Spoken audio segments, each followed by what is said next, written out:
السلام عليكم ورحمة الله وبركاته حبايبنا طلاب تانية ثانوي، أتمنى تكونوا بخير. النهاردة بإذن الله رب العالمين هنبدأ معاكم يا أبطال حل تمارين كتاب الامتحان. والنهاردة هنبدأ بأول درس نحو ألا وهو أسلوب التعجب. أولا أنهي تعجب؟ قال لك أنت عندك تعجب اتنين، عندي حاجة اسمها تعجب سماعي وعندي حاجة اسمها تعجب قياسي. إذا أنا دلوقتي لازم أختار التعجب السماعي ولا التعجب القياسي على حسب. بيقول لك ميز في معاني الجملة اللي تشتمل على أسلوب تعجب. بعض الناس فاكرة إن التعجب القياسي دوت اللي هو ما أفعل أو أفعل بي. فبعض الناس معتقد إن أي كلمة اسمها ما أفعل زي ما أعظم وما أجمل هي أسلوب تعجب. الكلام ده غلط. مش أي حاجة اسمها ما أفعل تبقى أسلوب تعجب. مش أي حاجة اسمها ما أفعل تبقى أسلوب تعجب. لا، التعجب معناها الاندهاش، الاستغراب. يبقى لازم الجملة تكون بتتكلم عن إنك مندهش. مندهش من حاجة إيجابية أو سلبية. طول ما أنت حاطط في دماغك إن التعجب معناها الاندهاش فأنت كده ماشي في الطريق الصح. أجمل ما أسمع قول الحق. أجمل ما أسمع قول الحق. أجمل ما أسمع، ما هنا بمعنى الذي. أجمل الذي أسمع قول الحق، يبقى ده هنا مش أسلوب تعجب. ما أجمل المتحدث في مقاله. هنشوف. تعجبني ما أجملت مقالك. هتعجبني طول ما أنت بتلخص في كلامك. ما هنا اللي هي بمعنى ما دام. يبقى تعجبني ما دمت تجمل في كلامك. يبقى ما هنا اللي أنا بسميها المصدرية الظرفية التي أخت ما دام، التي تدل على الاستمرار. يبقى دي مش معانا ودي مش معانا. ما أجمل المقال في مقامه. طب كده هقول ما أجمل المتحدث في مقاله. ما أجمل المتحدث في مقاله يعني ما أجملش. ما أجمل بمعنى لم يختصر. ما أجمل المتحدث في مقاله يبقى ما اختصرش، يبقى ده أسلوب نفي. أما جملة ما أجمل المقال في مقامه بيتعجب من جمال المقال اللي اتقال في مقامه، يعني في الظروف اللي اتقال فيها. يبقى هو ده يا أستاذي اللي أنا بقول عليه أسلوب تعجب. يبقى الإجابة رقم د. قال تعالى: وما توفيقي إلا بالله عليه توكلت إليه أنيب لعمرك إن الحق لمنتصر لله ضرك. هي دي. ليه؟ لله ضرك. ده اللي أنا بسميها تعجب سماعي. لله ضرك تعجب سماعي. ميز الجملة اشتملت على تعجب قياسي. يبقى هندور على صيغتين، واحدة اسمها لا إله إلا الله، الصبورة بتزاولنا. واحدة اسمها ما أفعل زائد المتعجب منه، وواحدة اسمها أفعل بي زائد المتعجب منه. يلا. إنما أظن ديت ما الكافة مش تبعنا أصلا. أنت الكريم ما أكرمت أولي النهى. ما أكرمت يعني ما دمت تكرم أولي النهى. دي مصدرية ظرفية مش تبعنا أصلا. ما أكرم الفضليات المهذبات يتحلين بالخلق. هو ده يا أستاذ أسلوب التعجب. طب رقم د. ما أكرم أولي النهى من أولي القربى من الناس. غير أداة استثناء. ما اللي بتيجي مع الاستثناء يبقى النافية. ما أكرم أولي القربى من الناس غير الكريم. ما وإلا ما وغير يبقى أسلوب استثناء وأسلوب نفي. أنا كنت بسميه أسلوب قصر عن طريق النفي والاستثناء. يبقى الإجابة رقم ج. كيف تكفرون بالله وكنتم أمواتا فأحياكم. قال أحمد شوقي مخاطبا تمثال أبو الهول: إلى ما ركوبك متن الرمال لطي الأصيل وجوب السحر. طبعا هو بيقول لك هنا وجوب السحر. ما أجمل الوردة الناضرة. ثانية واحدة يا مستر، تعالى تعالى تعالى. شو بقول لك التعجب القياسي؟ أي اللي هو بصيغة ما أفعل وأفعل به. كيف تكفرون بالله؟ كيف دي تعجب سماعي. إلى ما ركوبك متن الرمال اسلوب استفهام غرض التعجب سماعي. ما أجمل الوردة على وزن ما أفعل، هو ده التعجب القياسي بصيغة ما أفعل، يبقى الإجابة رقم ج. ميز التعجب السماعي. التعجب السماعي كيف؟ التعجب السماعي لله ضرك. التعجب السماعي سبحان الله. التعجب السماعي يا لك يا له يا لها. أولئك الذين اشتروا الضلالة بالهدى والعذاب بالمغفرة فما أصبرهم على النار. مفيش هنا تعجب سماعي. فيا لك بحرا، هو ده التركيبة اللي اسمها يا لك يا له، هو ده التعجب السماعي. خلي بالك. يلا عين في الأمثلة التالية فعل التعجب والمتعجب منه. فعل التعجب يعني الكلمة اللي على وزن أفعل، اللي بعدها اللي انت بتتعجب منه ايه؟ قتل الإنسان ما أكفره. فين الفعل؟ أكفر على وزن أفعل. اوعى تقول المتعجب منه الإنسان، لا، المتعجب منه ما بيجيش قبل الفعل، ده بيجي بعده. يبقى فين المتعجب منه؟ الهاء، يبقى أكفر وضمير الغائب الهاء. ما أجمل الهجرة بالأحرار إن ضنت الأوطان بالقرار. أجمل الهجرة، يبقى الإجابة رقم ألف. ما أروع اللغة العربية، أشرف لغات العالم. أروع على وزن أفعل، صح. ثانية واحدة، بتعجب من روعة مين؟ اللغة، يبقى الإجابة رقم ب.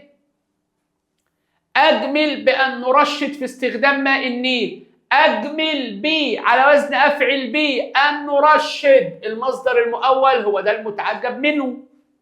قال الشاعر خليلي ما أحرى بذي اللب أن يرى صبورا. الله أكبر على الفكرة دي بقى. ده سؤال تحفة. ليه؟ بعض الناس متعود إنه ماشي بالترتيب. أنا قلت لك أنت بتتعجب من إيه؟ أنت بتندهش من إيه؟ تعال أقول ما أداة التعجب، أحرى فعل التعجب، ما أحرى بذي اللب يعني ذي العقل، إيه؟ أن يرى صبورا. يبقى هو بيتعجب من إيه؟ أن يرى صبورا. يبقى إذن أحرى وأن يرى. اوعى تقول لي بذي اللب، غلط. أنت بتتعجب من إيه؟ ما أحرى بذي اللب إيه؟ أن يرى صبورا. لله ضر أنشروان من رجل ما كان أعرفه بالدون والسفل. فين الفعل؟ أعرف. ثانية واحدة، فين أداة التعجب؟ ما. خد قاعدة واكتبها عندك. كان اللي تيجي بعد ما التعجبية زائدة أهي. أعرف على وزن أفعل، أعرفها، يبقى ضمير الهاء هو ده المتعجب منه. ما أطيب بعد الصلاة إيه؟ الدعاء. أطيب على وزن أفعل بيتعجب من طيب الإيه؟ الدعاء. اوعى تقول لي بعد الصلاة. اللي أنت بتتعجب منه إيه؟ حط سؤال بإيه؟ بلدنا مصر ما أجمله. أجمل على وزن أفعل، الهاء هي المتعجب منه. أسئلة سهلة، إحنا بنجهزك للي جاي.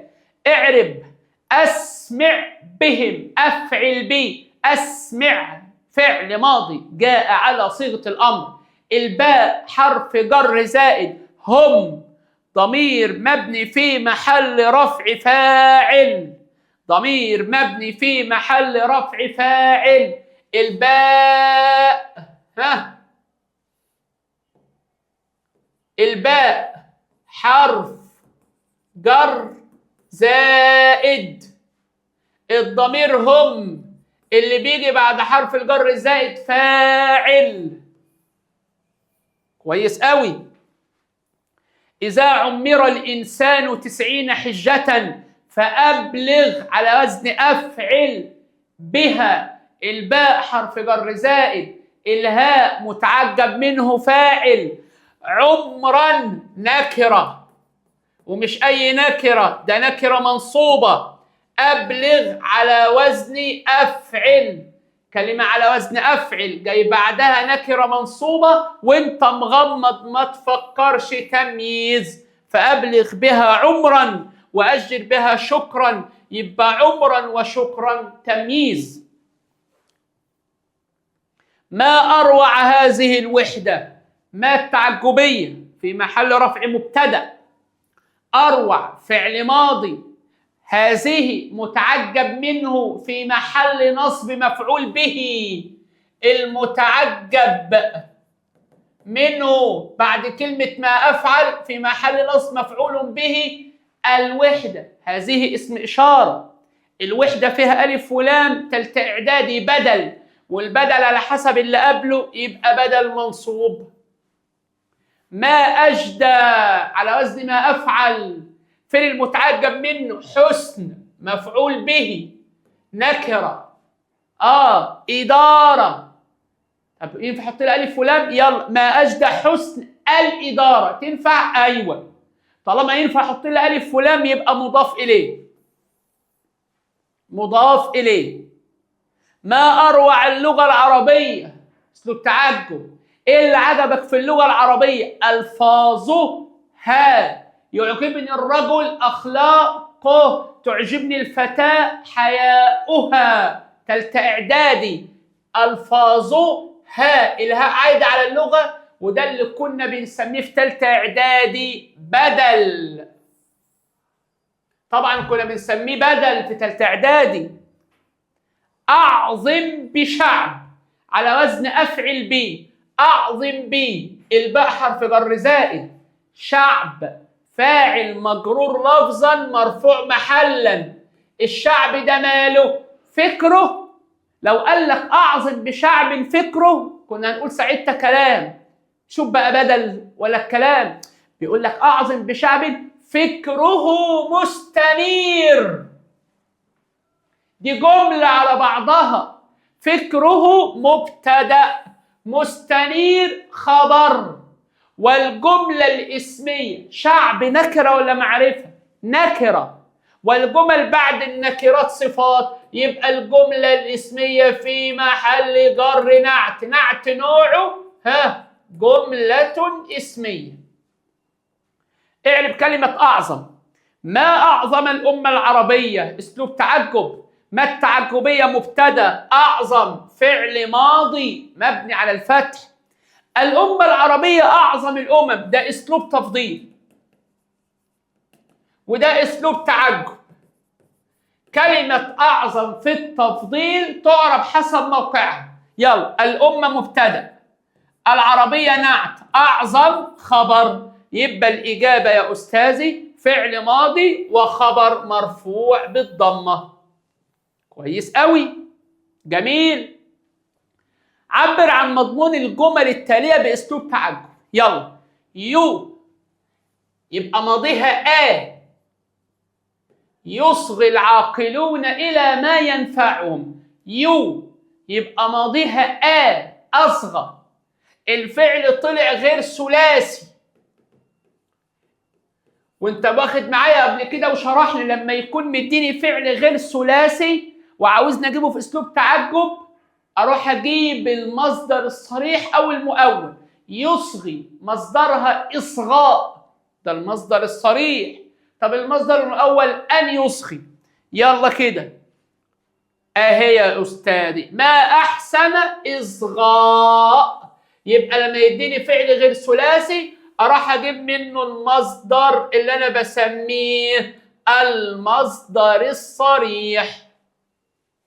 يلا يا سيدي، اعمل الباحثون عقولهم لخدمة الوطن. اعمل فعل ماضي ثلاثي ولا غير ثلاثي؟ غير ثلاثي.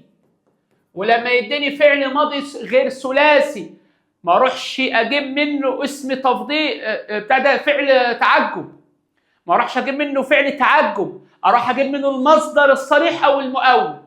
اعمل اعمال ده المصدر الصريح. طب المصدر المؤول ان يعمل، يبقى ما اعظم اعمال اهي. يبقى الاجابه رقم ج. يبقى لما يديني غير ثلاثي اروح اجيب منه الصريح او المؤول. كويس قوي. يطاع، يو يعني يو مبني للمجهول. يعني ايه مبني للمجهول؟ يعني ما ينفعش اروح له هو اقول يا كلمه يطاع تعالى ما اجيب منك اسلوب تعجب. قال لك لا، روح هات مني المصدر المؤول فقط. يبقى كلمه يطاع مبني للمجهول، يبقى روح اجيب منها المصدر المؤول فقط. ما ينفعش اجيب منها المصدر الصريح، ما ينفعش اجيب منها المصدر الصريح. يلا المصدر الاول ان يطاع، يبقى ما اجمل بان يطاع اهي. المصدر المؤول بس، لما يديني مبني للمجهول اجيب منه المصدر المؤول بس. كان العربي رحالا، فين الفعل؟ كان. كان دي بقى بقول عليها فعل ايه؟ ناقص. عشان اجيب منها اسلوب تعجب اروح لكلمة كان واجيب منها حاجتين، اما المصدر الصريح واما المصدر المؤول. كان مصدرها ايه؟ كون. طب المصدر المؤول ان يكون. فهمت؟ تمام. اكثر بالعربي غلط. ما اكثر كون اهي. ما ينفعش اروح لكان اجيب منها افعل اكون. غلط غلط غلط غلط. ما ينفعش اقول اكون. غلط. مع كان اروح اجيب كلمه من بره على وزن افعل زي كلمه اكثر، واروح لكان اجيب منها المصدر الصريح او المصدر المؤول. يبقى الاجابه رقم ب. خضر الزرع فبدا ناضرا، فين الفعل؟ خضر يدل على لون. ما ينفعش اروح لكلمه خضره واجيبها على وزن افعل، ما ينفعش. هستلف من دماغي كلمه على وزن افعل واروح لكلمه خضره اللي هي لون واجيب منها المصدر الصريح. خضره مصدرها خضره. طب اخضره اخضرار. يبقى اقول ما اخضر دي غلط. اخضر غلط، ما بجيبش منها افعل. يبقى ما انظر على وزن ما افعل واروح اجيب المصدر. يبقى ما انظر خضرة الزرع. ما حضر المشرفون على الحفل، ده مثبت ولا منفي؟ منفي. لما يديني فعل منفي اعمل ايه؟ ثانية واحدة. لما يديني فعل منفي اروح اجيب كلمة من دماغي على وزن افعل واروح للفعل المنفي اجيب منه المصدر المؤول. اجيب منه المصدر الايه؟ المؤول. يلا ما احضر غلط. ما اقبح الا يحضر، من اللي بيحضر؟ مشرفه فاعل، يبقى دي غلط. اقبح بالا يحضر مشرفه ولا اقبح بالا يحضر مشرفي؟ لا، مين اللي بيحضر؟ مشرفه فاعل. يبقى الاجابه رقم د. يبقى دي غلط هي كمان. شفت الغلط في ايه؟ في مشرفي. يبقى انا عملت ايه؟ بالا يحضر ده اسمه المصدر المؤول. يبقى لما يديني فعل منفي اجيب منه المصدر المؤول. ما احسن على وزن ما افعل. ما التعجبيه مبتدا، احسن فعل ماضي، المتعجب منه يعرب ايه؟ مفعول به منصوب. يبقى الهمزه على السطر اهي. ما اعظم على وزن ما افعل، المتعجب منه يعرب ايه؟ مفعول به منصوب. يبقى ثانية واحدة، ما أعظم معلماي ده مثنى غلط، مثنى ينصب بالياء دي ألف غلط، أهلون بالواو غلط، أمهاتنا غلط طبعا، المفعول به منصوب بالياء يبقى معلمي.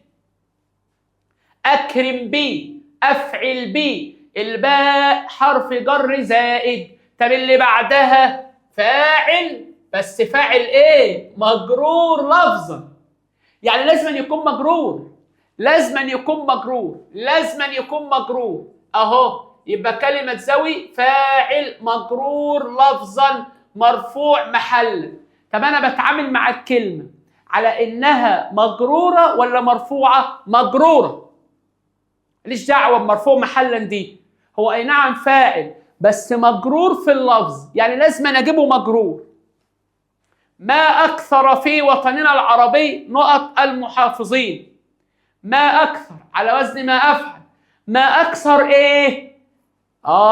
يبقى المتعجب منه، يبقى في وطننا العربي ديت جاية عشان تكعبني، ملهاش لازمة. ما أكثر إيه؟ المتعجب منه بعد صيغة ما أفعل يعرب مفعول به، مفعول به ماله؟ منصوب، يبقى أولي النهى مفعول به منصوب بالياء. ما أروع على وزن ما أفعل، صيغة تعجب اللي بيجي بعدها يعرب إيه؟ مفعول به منصوب. أقول بقى اثنتان ولا اثنان ولا اثنين ولا رجلان؟ مين الوحيدة المنصوبة؟ اثنين، مفعول به منصوب بالياء لأنه مثنى. ما أكرم نقط لبناء الوطن، ما أكرم على وزن ما أفعل، أسلوب تعجب اللي بيجي بعدها يعرب مفعول به منصوب، يبقى الساعيين ولا الساعين؟ الساعيين، ساعيين، كانت المفروض في فتحة بس هنا غلط، يبقى الساعين، يبقى دي غلط. بين سبب الخطأ في صيغة فعل التعجب. ما أسود، ما ينفعش أي حاجة تدل على اللون، ما ينفعش أجيب منها كلمة على وزن أفعل، غلط. ليه؟ لأن أسود سوداء، أفعل فعلاء، أخضر خضراء، أي كلمة على وزن أفعل مؤنثها على وزن فعلاء ما ينفعش أجيب منها أسلوب تعجب يا أستاذي. ما أهلك، هلك، فنى، غرق، مات، أفعال الموت غير قابلة للتفاوت. أصبح اللي هي أصبح، أخت كان فعل ناقص. زلزل ده غير ثلاثي، ما ينفعش أجيب منه أسلوب تعجب مباشر. كويس قوي. حدد المحل الإعرابي. ما أفعل اللي بعدها مفعول به، أفعل به اللي بعدها في محل رفع فاعل أو فاعل مجرور لفظا مرفوع محلا. خلصنا، مفيش فزلكة. أروع به يبقى أفعل به، يبقى اللي بعدها فاعل. فما أعظم على وزن ما أفعل يبقى الكاف المتعجب منه مفعول به، يبقى الأولى في محل رفع فاعل، الثانية في محل نصب مفعول به، مفيش فزلكة. ما أروع على وزن ما أفعل يبقى اللي بعدها أن يضرب في محل نصب مفعول به أهي. ما بس شديد الخط تحت كلمة أعظم المثقف، ما التعجبية مبتدأ، يبقى اللي بعد المبتدأ جملة الخبر. أعظم فعل ماضي، المتعجب منه المثقف مفعول به، وجملة أعظم المثقف في محل رفع خبر، يبقى الإجابة رقم د، الأولى مفعول به والثانية رفع خبر. اجعل المتعجب منه في الجملة في صيغة تعجبية أخرى. أكرم بي على وزن أفعل بي، يبقى أنا كده هجيبها بصيغة ما أفعل. ما أفعل يبقى اللي بعدها مفعول به منصوب، يبقى ما أكرم ذا ذا الأخلاق. ميز نوع ما في الجملتين. ما أكرم العربي اللئام من أعدائه. ما أكرم العربي اللئام من أعدائه. العربي ما أكرمش اللئام، يبقى ما هنا أداة نفي. ما أجمل الحفاظ يبقى أسلوب تعجب. خلي بالك من نوع ما، مهمة جدا. صغ من فعل الجملة التالية تعجبا قياسيا. تشارك غير ثلاثي. يعني ايه غير ثلاثي؟ يعني هروح اجيب منه المصدر الصريح او المؤول. تا، يبقى المصدر تا. تشارك، تشارك، تشارك، تشارك، يبقى مشاركة غلط، اشتراك غلط، غلط اهي. تشارك اجمل بتشارك، يبقى تشارك ايه هو ده؟ المصدر الصريح. طب اللي بيجي بعد المصدر الصريح بيعرب ايه؟ مضاف اليه. يبقى الاجابه رقم ب.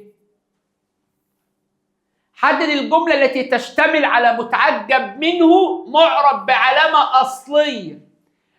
العلامه الاصليه لو مفعول به هينصب بالفتحه. لو مفعول به هينصب بالفتح. ما أروع ذا، أسماء 5 تنصب بالألف، علامة فرعية. ما أطيب النغمات، جمع مؤنث سالم، ينصب بالكسرة، علامة فرعية. المدافعين جمع مذكر سالم، ينصب بالياء، علامة فرعية. ميادين، ميادين دي جمع تكسير، ينصب بالفتحة، يبقى الإجابة رقم ج. حدد الجملة التي تشتمل على متعجب منه معرب بعلامة فرعية. ينصب بالألف، ينصب بالياء، ينصب بالكسرة. هنشوف. ما أروع التخلي، تخلي مفعول به منصوب بالفتحة، علامة أصلية. ما أنبل الصفات، الصفات دي جمع مؤنث، ينصب بالكسرة.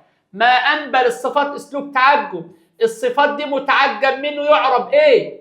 مفعول به، منصوب بايه؟ بالكسرة، لأنه الصفات دي مالها؟ جمع مؤنث سالم. اعربها. متعجب منه يعرب ايه؟ مفعول به منصوب بالكسرة، بس النصب بالفتح، يبقى دي علامة فرعية، يبقى الإجابة رقم ب. علماء جمع تكسير، ينصب بالفتحة.